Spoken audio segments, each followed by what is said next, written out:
Now, tonight, Speaker 1, Craig Kelly, focus on leadership and management. Focus on leadership and management, Craig Kelly.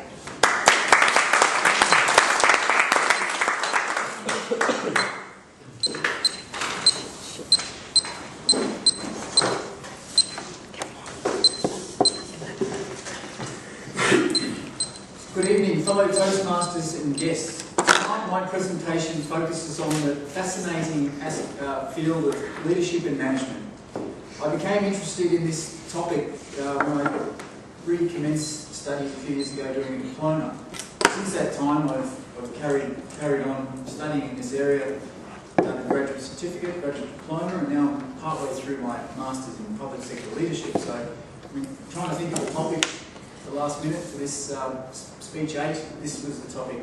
So I'd like to share with you tonight some insight into the field and hopefully pass along a few learning points for your information. So let's start with a definition of management. And look, management's main focus is on keeping the organisation going. A manager's main job is to plan and organise and control. And the focus really is an administrative one, and on systems and structures, and they rely very heavily on control and have a short-range view. Whereas leadership is the ability to create an environment where individuals willingly apply their unique skills and unique abilities to a common mission. So leadership is about the relationship between leaders and their team. Now the leader's job is to set direction, align people, and motivate. And they're also to be innovative and focus on people and inspire trust and have a long-range view. So let's think about it. Are you a leader or a manager, or do you have both?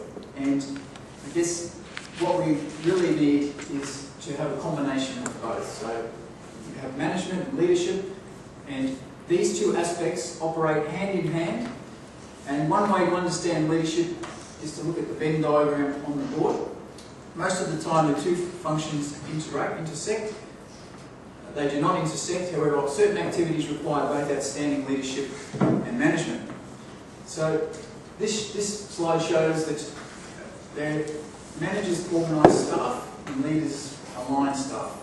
There's some similarities in what the two functions do. So managers cope with complexity, leaders cope with change.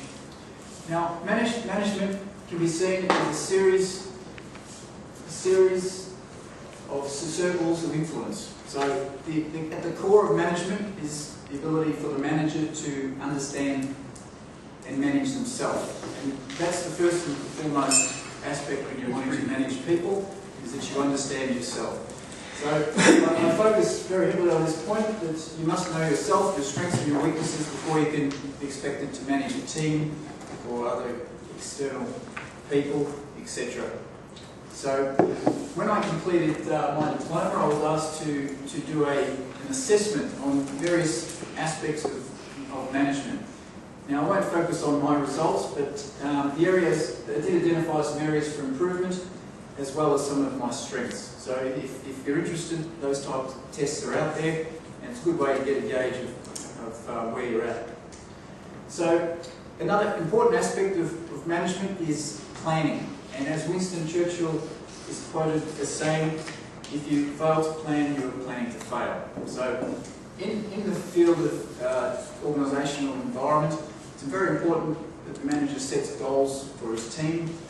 And I guess what is common in this field is to set objectives as well. And they use the phrase SMART objectives, which is an acronym for specific, measurable, achievable, relevant, and time-bound. So if you're setting an objective, you want to make sure it's specific in its nature, that you can measure it, it's achievable, and of course relevant, and it has a time frame that you're trying to meet. And of course, with objectives, you should also ensure that you can answer the following questions. Who will do how much of what and by when? And that will certainly let you know if your objectives are smart. So another aspect of being a leader and manager is to review performance. So there's three aspects to this, and these include setting the expectations early, managing performance on an ongoing basis, and then reviewing results as well.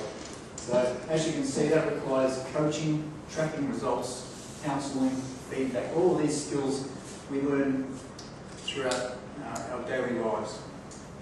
Now, no person can be a great leader without the assistance of others.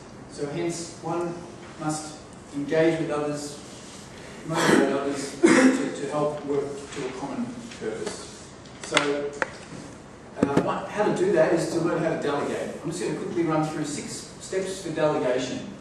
First thing, if you want to assign a task to someone and to do something on your behalf, it's to prepare the material, hand it over so it's full and complete. The next is to define the task at hand clearly so that there's no question about what you're asking. Time frame is another aspect. Set the time frame. Also, accountability. You want to make sure that it's clear on whom the person is reporting to and what they're required to do. Monitor, and of course evaluation. So 6 simple steps on how to delegate. So, are leaders born or made? This is a question that's been touted in the leadership sort of field for many years. Now, briefly, there's 2 answers. They could be born or made. Of course, there's a lot of theories out there in the leadership area, and one of them is the trait theory, and that is that people are born with certain characteristics.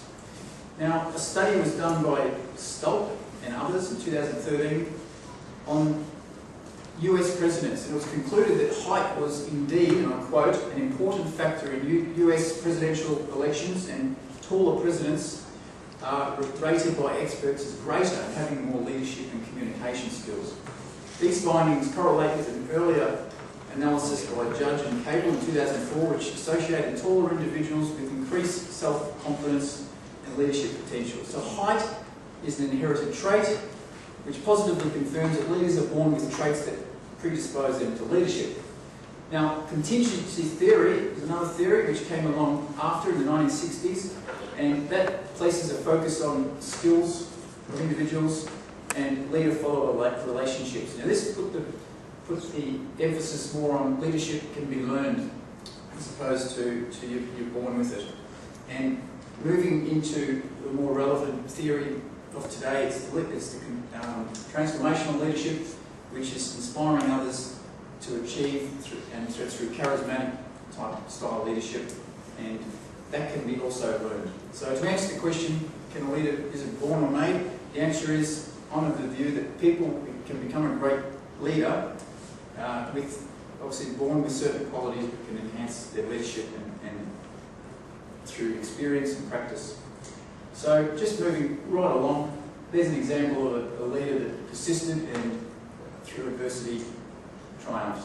Now I just wanted to illustrate tonight that the club has leadership manuals. There's the Competent Leadership Manual and the Club Leadership Handbook. So there's opportunities right here for you to work on your leadership and management skills. And in closing, there's various aspects of management and leadership that I've discussed tonight. I've only touched on the surface. It's an area of interest to me. I have some resources, including a book on leadership. If anyone wants to borrow that book, they're more than welcome. And of course, I encourage you all to get involved and get involved in club activities and develop your leadership skills. Thank you very much.